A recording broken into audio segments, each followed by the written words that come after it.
Thank you, Rebecca. Our movie guy, Will Meyer, is here to tell us what to see, skip, or rent, and we want to start with something that I think has been so built up and anticipated as the new Jason Bourne. Yeah, this is a movie. It's been 9 years since the last one that Matt Damon was in. This is the 4th film that he's been in, and we really thought his story was over after that last film because this was a guy looking for his identity, and by the end of that 3rd film, his journey kind of came to an end, and there were only 3 Robert Ludlum books, too. All 3 were adapted into great movies. I thought the story was sort of over, but we got another one now. The good news is that Damon's back. Director Paul Greengrass is back. The bad news is that Greengrass is writing the screenplay for the first time. He didn't write any of those other ones, and so it feels noticeably different. This movie is really topical. There's a lot of social commentary. It examines the surveillance state, and while it's interesting, it doesn't really feel like it belongs in a Bourne movie. Also, you don't really buy Bourne's reasoning for getting back into this world of espionage. He's got some daddy issues in this movie, and this involves a plot twist that rewrites his entire history as we know it, and I just felt like it was quite a stretch, and it didn't really feel like a natural extension of his story.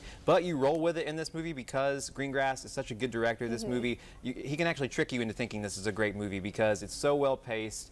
This movie really just has all the action scenes are so well framed and shot. This guy is just a professional. He really just defined how action movies are made for an entire generation. And you know, this movie, if you're an adrenaline junkie, I think it's gonna you're gonna get your fix in this film. But if you've seen the original 3 and you're a fan, you can't help but compare it to those 3 because you know what they're capable of. So this movie, there's not really anything fresh, original, or exciting about it. But I mean, I could watch it again. But like I say, in comparison to those first 3, it's not that great. So I'm gonna say rent it. Rent it is a good. I think that's a good assessment, a fair assessment from everything you had said. So the next movie is Nerve, which is, I think, a lot of younger people were really excited for. Yeah, this is sort of an MTV generation kind of movie. Yeah, this is a movie for teens. It's about a high school senior who participates in an online game of truth or dare, but her every move starts to become manipulated by an anonymous group of watchers. This movie stars Emma Roberts and Dave Franco. It's a film that I was excited to see because of the concept. I thought it would at least be fun, but I thought this was a pretty joyless experience. One problem is that every truth or dare sequence, literally every one, is given away in the trailer. And I don't want to judge this movie by its trailer, but it did take away a lot of the enjoyment for me.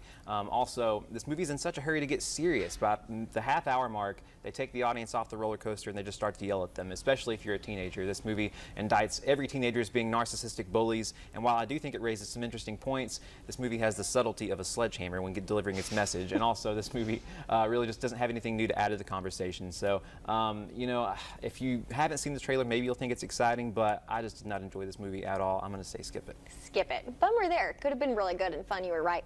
So the next movie, Hunt for the Wilderpeople. Yeah, this is a movie that is from Taika Waititi, a guy from New Zealand who directed one of my favorite movies of last year called What We Do in the Shadows. That movie didn't find much of an audience. This one is because it's pretty familiar and conventional while at the same time being subversive and really witty as well. This is a movie that stars Sam Neill from Jurassic Park, also this young kid named Julian Dennison who's a non-actor from New Zealand. Both are tremendous in this movie. Sam Neill, you're reminded why he's a movie star. It's good to see him on the big screen in here because he's so good. And this kid, Julian Dennison, is amazing. He's a firecracker. He's hilarious. He's just so lovable.